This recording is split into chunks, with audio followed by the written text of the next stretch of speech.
కొనేస్తావేంటి property? Land కొనడం ఏంటండి? ల్యాండే నాది కదా. ఏంట్రా బాబు, ఆయనకి అర్థమైనట్టు ఫిక్స్ అయిపోయాడు. నేను అమ్మితే నీది అవుద్ది. మీకు అర్థం అవ్వలేదండి. ఈ ల్యాండ్ నాదండి, నేను అమ్మితే మీద అవుద్దండి. ఇప్పుడు ఆ స్తంభం ఉందా అక్కడ? కన్ఫ్యూజ్ అవ్వకు.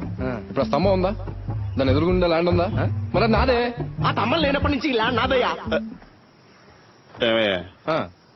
ఈ ల్యాండ్ డాక్యుమెంట్స్ వీళ్ళ తాత నాకు ఇస్తున్నాడు. ఎక్కడే ఉన్నాను, వస్తున్నాను. కదలకుండా ఇక్కడే ఉండండి. మీకు భయం అంటే ఏంటో చూపిస్తాను. భయపడి పారిపోతున్నాడు.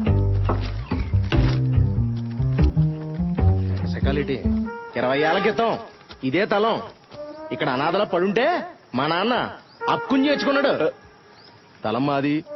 హక్కుని చేర్చుకున్నాడా? కబ్జా అంటారని కూడా దీన్ని.